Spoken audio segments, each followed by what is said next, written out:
Señor Saleh, ¿está bien pronunciado? Basbasat. Nada de señor. Baisano. Baizán. O paisano. Como nosotros nos decimos en toda la juventud, primos. Primo, exacto. Entonces, en este caso, usted sería un gran tío para nosotros. Prefiero ser primo. Un primo más. En un mundo donde los horizontes se extienden más allá de las fronteras trazadas por el hombre, a veces nos encontramos con historias que desafían nuestras expectativas y nos invitan a explorar nuevos territorios, no solo geográficamente, sino también dentro de nosotros mismos. En este segundo episodio de Crónicas Árabes en América, mostramos una segunda historia de una inmigración árabe más reciente y vinculada a una época más violenta, que hoy resuena más que nunca desde Palestina y el Medio Oriente. Desde el espectacular reino de Jordania, conoceremos en esta oportunidad la interesante historia de el señor Saleh Basbasat, quien nos contará, en sus propias palabras, su llegada a Bolivia en la segunda mitad del siglo XX. Paisano, nosotros queremos que nos cuentes un poco sobre tu historia. ¿Cómo dejas Medio Oriente y llegas a Bolivia? Bueno, yo me gustaría aprovechar esta charla para no enfocarla directamente en algo personal, sino más vayamos al aspecto de comunidad árabe y de ahí, de donde venimos, porque venimos.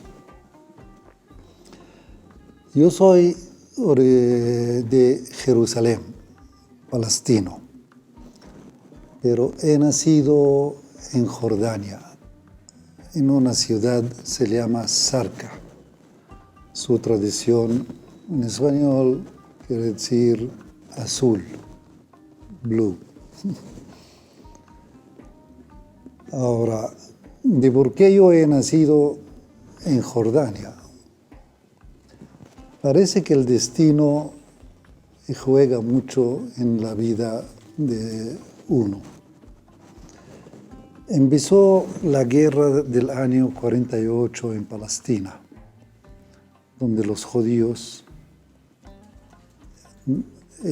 ocuparon casi el 70% de Palestina histórica. Y ahí, según lo que me contaban mis padres y la gente, hubo muchas matanzas. Los judíos, ¿qué hacían?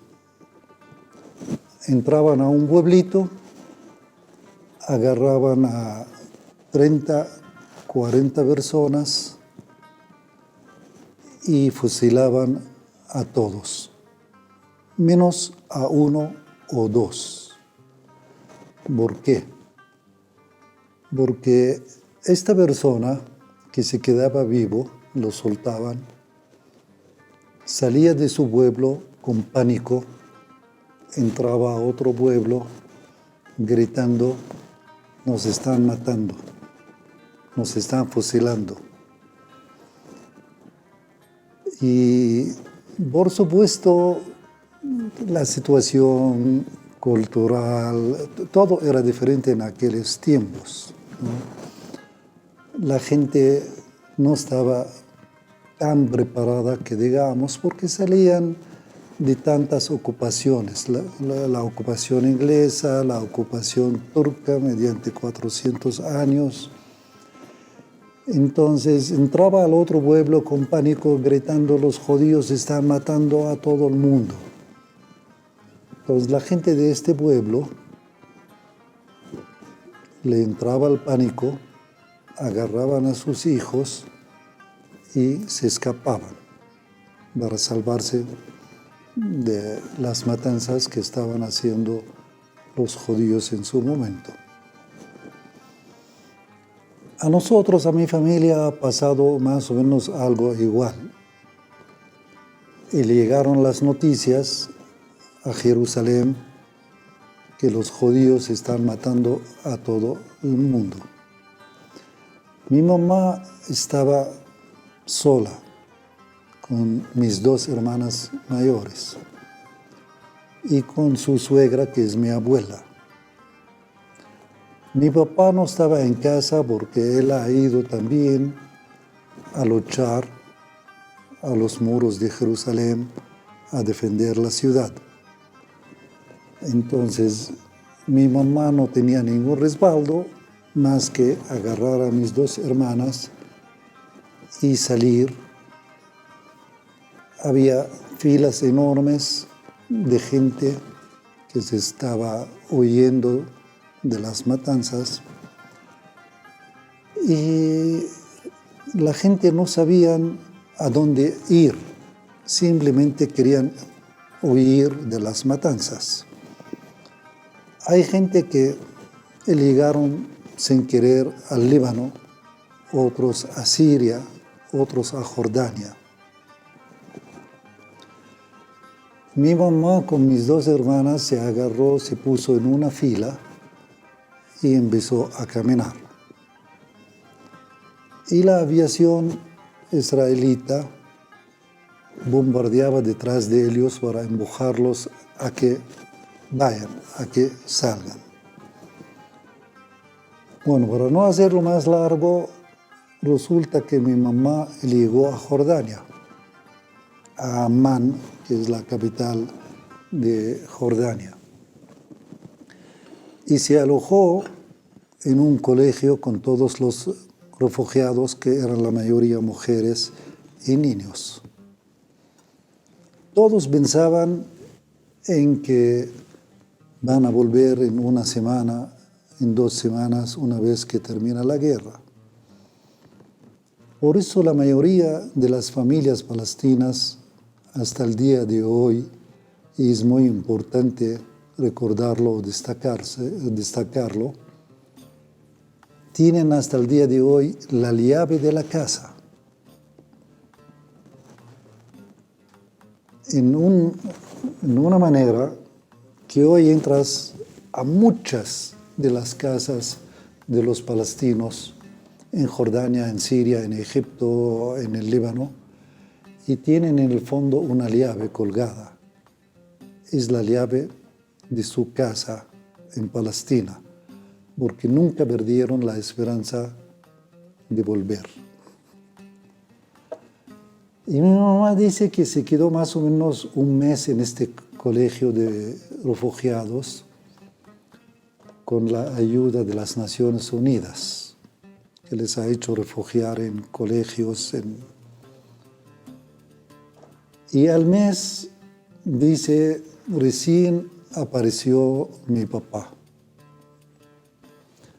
Mi papá dice, después que perdieron la guerra, la lucha contra los israelitas, quería buscar a su familia y no sabía dónde está su familia. Y dijo, bueno, todos han ido al Líbano o Siria o Jordania. Empezaré por Jordania a buscar, si no voy a Siria, si no voy al Líbano a buscarlos.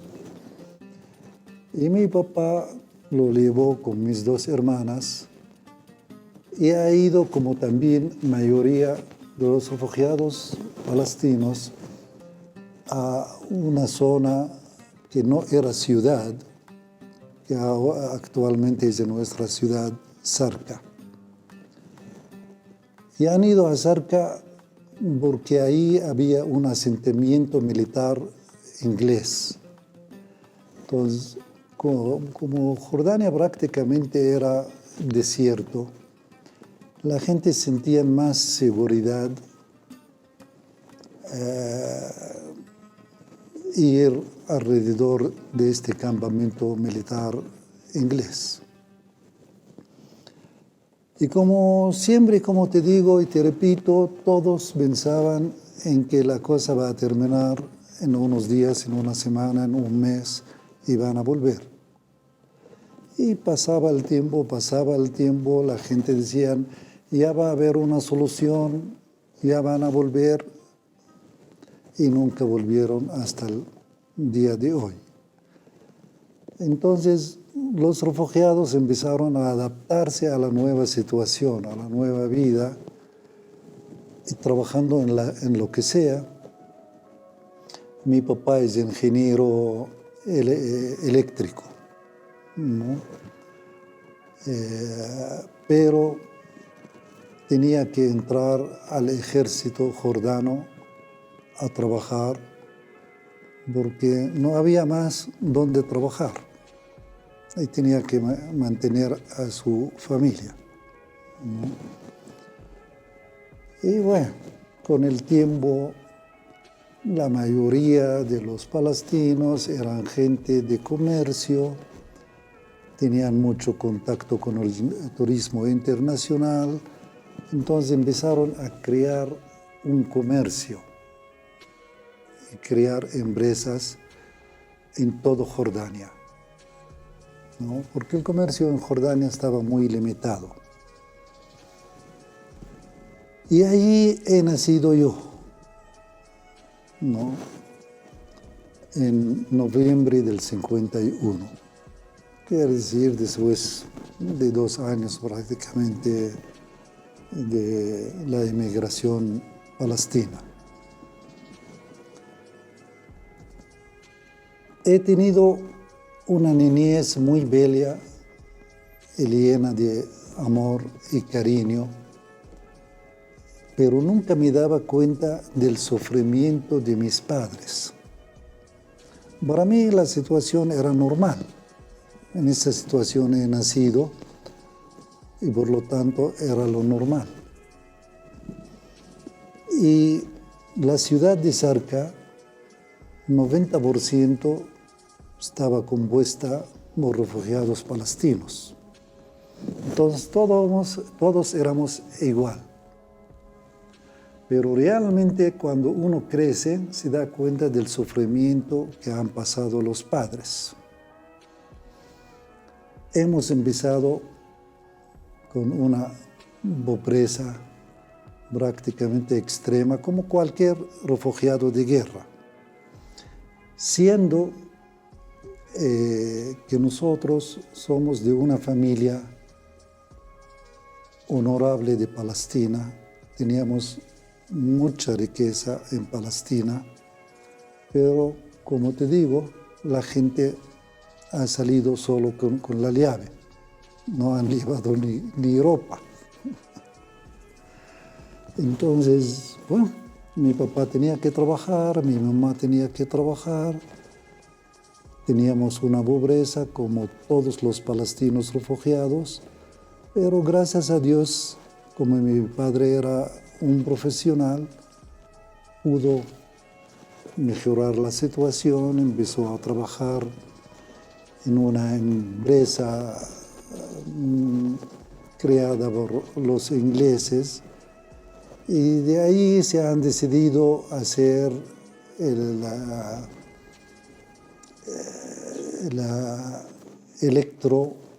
para dar electricidad a la ciudad. Y él fue prácticamente uno de los fundadores, que lo llamaban el Power, ¿no? Y gracias a Dios se ha mejorado mucho nuestra situación económica, pero siempre con el anhelo que cuando vamos a volver a Palestina y a nuestra casa. Nunca hemos vuelto. Y acá me tienes aquí.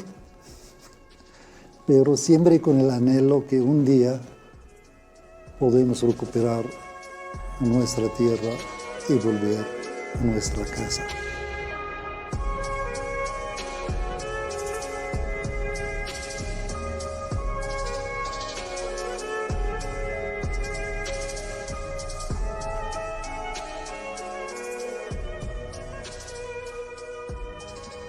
cómo, ¿Y cómo fue el transcurso o a qué edad usted decide hacer la migración de Medio Oriente, de Jordania, hacia Latinoamérica y en especial a Bolivia? La verdad, yo soy muy creyente en el destino. Salir no era una elección, simplemente casualidad del destino. En Jordania, en los años 68 hasta los 72, la situación era un poquito o mucho, muy drástica, porque era el surgimiento de la revolución palestina en estos años, donde los palestinos han decidido dejar de ser refugiados y crear una revolución para poder volver a su tierra, a Palestina. Entonces, todos los palestinos, jóvenes, mayores, mujeres, hombres, estudiantes, todos nos hemos integrado o nos hemos afiliado a esta revolución que estaba dirigida por la OLP, Organización para la Liberación de Palestina. Entonces, efectivamente, había cierto desorden en Jordania que terminó en una drástica guerra civil que se le llama Septiembre Negro, donde fue muy cruel. Fue en septiembre del 70. Y después de esta guerra, terminó esta guerra, que era guerra civil, era palestinos contra el ejército jordano, ¿no? La situación nunca ha vuelto normal, sino era muy tensa por el control lógico del gobierno jordano y el ejército para que el país no se vuelva a este caos que tenía los años pasados, ¿no? Entonces, había mucha restricción a la juventud del servicio de inteligencia, de la policía, del ejército. Entonces, los jóvenes estaban asfixiados, la verdad. Viene a visitarnos un primo mío que estaba en Bolivia, ¿no? Y mi papá quería mandarme a estudiar a la universidad en Italia o cualquier país europeo. Pero como llegó mi primo, me dijo, ¿no te parece mejor que vayas a Bolivia porque tienes tu primo ahí? ¿Y por qué digo es parte del destino? Porque la verdad, yo bien agradecido a Bolivia que me ha dado tanto. Me ha dado mi mujer, me ha dado mis hijos, mis nietos, mis amigos, mi trabajo, me ha dado todo. Pero yo no tenía mucha información sobre Bolivia. Pues como actualmente tampoco se tiene, ¿no? Pero Ya un poquito la gente ahora con los medios de comunicación ya saben más de Bolivia, pero en aquellos tiempos no sabíamos nada de Bolivia. No sabíamos nada más bien casi de toda Latinoamérica. En el colegio estudias ligeramente de... es un continente. Es un continente, exactamente. La gente escuchaba del Brasil. ¿Por qué? Porque mucha gente antes de los paisanos se emigraban al Brasil. Y el Brasil para la gente era como ir y no volver. Es el otro lado del mundo. Y nadie de los que han ido han vuelto. Bueno, entonces, la información que yo tenía, que voy a ir a Sudamérica. Para mí, Sudamérica era el sur de Estados Unidos. Eso era América. Cuando hablas de América, es Estados Unidos. Sí. Y nosotros teníamos mucha influencia por las películas americanas, donde en las películas tú veías las avenidas, los rascacielos, las playas, los jóvenes con sus autos, las chicas rubias. Entonces, cuando me preguntaron si quiero ir a Sudamérica, les he dicho, claro que sí, ni pensarlo, vamos. ¿Y cómo fue el viaje? ¿Qué hicieron? Ustedes estuvieron en Jordania. ¿Y cómo fue el trasladarse hasta Sudamérica? ¿Barco, avión, No. a través de Europa? Avión. Incluso la agencia de viaje se equivocó. En vez de hacerme el pasaje para La Paz, Bolivia, me lo han hecho para La Paz, México. Y un día antes del viaje me llaman de emergencia que nos hemos equivocado. Si no, tenían que mandarme a La Paz, en México. Mi primera escala era París. Cuando estábamos aterrizando en París, más que media hora el avión aterrizando y veías las luces de París, de la Gran París. Entonces yo decía, si es así París, ¿cómo será América? La segunda escala era Londres. Era igualito, aterrizando veías una tremenda ciudad. Y yo decía, si así es Londres, ¿cómo será América? Hemos llegado a Río de Janeiro. Y lo mismo, porque es una ciudad grande, ¿no? He llegado a La Paz y ahí tengo algo chistoso. Como acaba hace unos días de pasar por París, por Londres, por el Río de Janeiro, cuando el piloto nos dijo, en unos minutos nos aterrizamos en el Aeropuerto Internacional de La Paz. Yo miraba de la ventana y no veía ciudad. ¿No? Puros cerros. ¿Y esto fue qué año? Yo he llegado en diciembre del 72. Entonces, yo he dicho, el piloto nos miente, nos estamos cayendo y para no asustarnos dice que está aterrizando en el aeropuerto, porque yo no veía ningún aeropuerto, no veía ninguna ciudad, más que cerros. Entonces agarré y empecé a rezar. Yo he dicho, qué pena que justo tenemos que caer en la última escala. No, seguramente llegar al altiplano paceño Era, sorprendente. sí.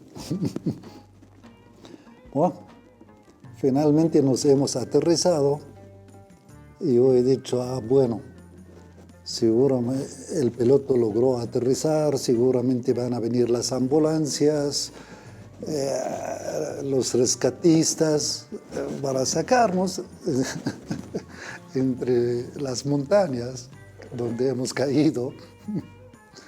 Pero hemos bajado del avión, el aeropuerto de La Paz era muy chiquito Y ahí me estaba esperando mi primo con su peta. Hemos bajado, pero por el camino antiguo, por el cementerio, porque no estaba la autopista. Y ahí la primera vez en mi vida veo las cholitas alzando sus guaguas a la espalda. Entonces yo decía, seguramente estos son los indios rojos que vemos en las películas de cowboy. Wow. Otros indios no rojos. Bueno, para nosotros eran los indios rojos que veíamos en las películas de cowboy. Y llegamos a la calle Comercio, donde estaba la tienda de mi primo. Y me dice, ya, bajamos. Y yo miro alrededor, le digo, ¿cuándo llegamos al centro? Me dice, estamos en pleno centro. Le digo, pero ¿dónde están los rascacielos? Me dice, no hay rascacielos. Ahí me di cuenta que el destino me ha jugado. Yo quería llegar donde hay las playas, las rubias, los rascacielos. Paisano, comentanos cómo ha sido tu llegada a Bolivia, el choque cultural. Tu expectativa era otra, ver rascacielos, tu expectativa era ver ciudades inmensas y encontrarte con una La Paz en el año 72, cuando la ciudad era bastante pequeña. Creo que llegábamos hasta la Plaza del Estudiante, era una parte limitante de la ciudad ya, porque el monobloc de la UNSA era era el Colegio Militar de Ejército. Y el edificio Alameda. Y el edificio Alameda que prácticamente era el único edificio. Exactamente.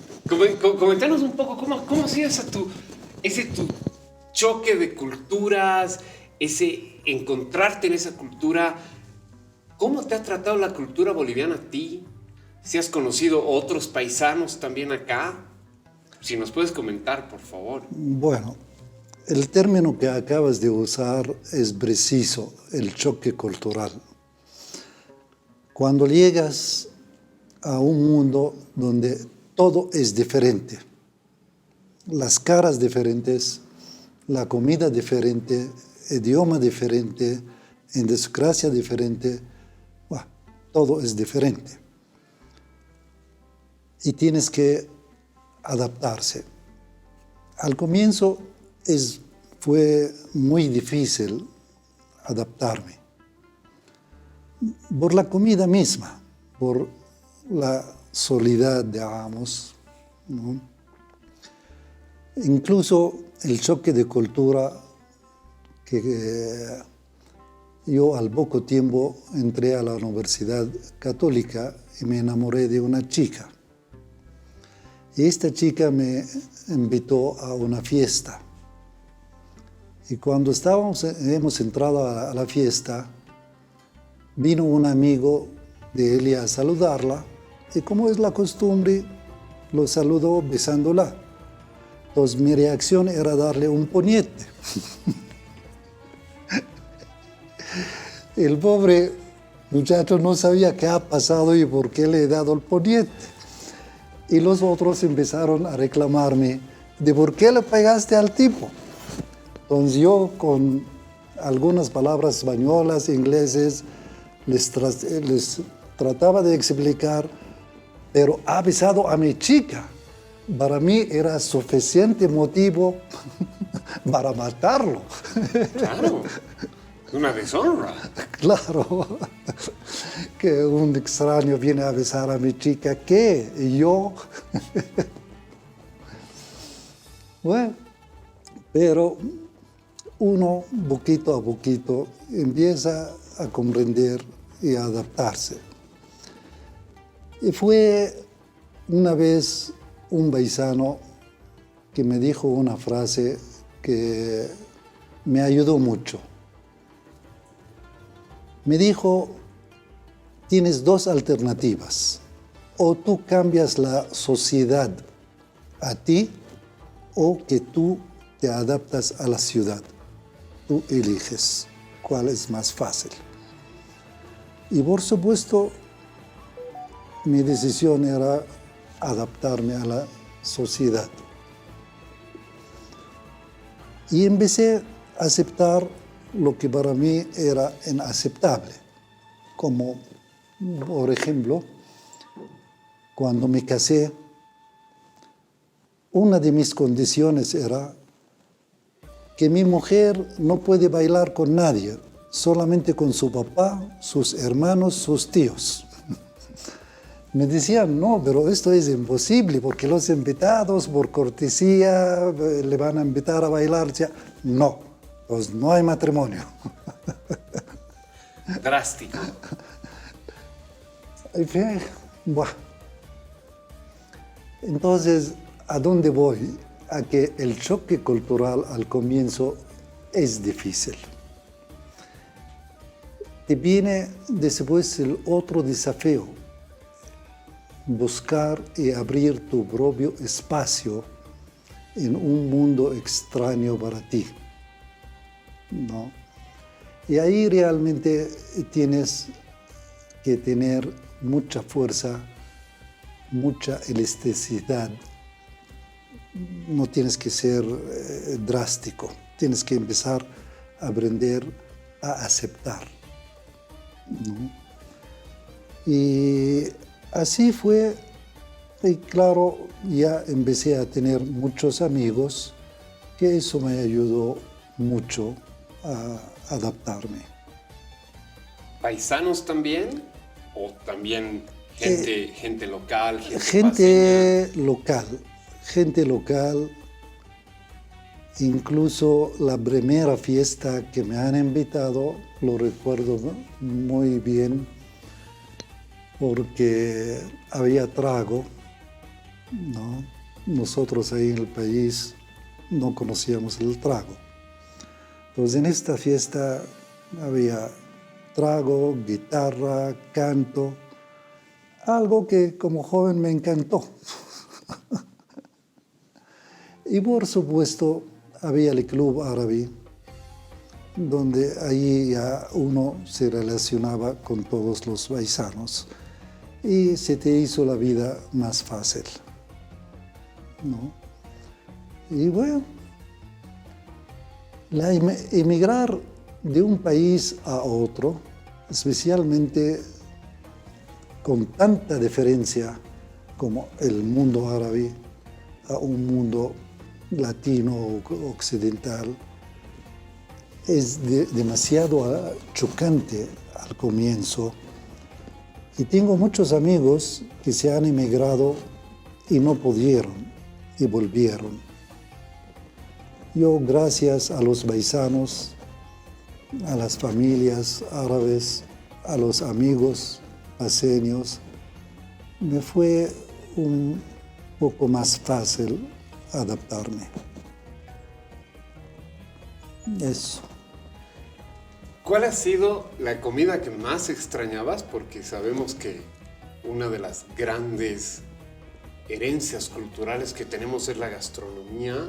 No sé si tú extrañabas alguna comida en especial, algo de mamá, algo de casa, que aquí no podías conseguir y que después la volviste a comer, algo así.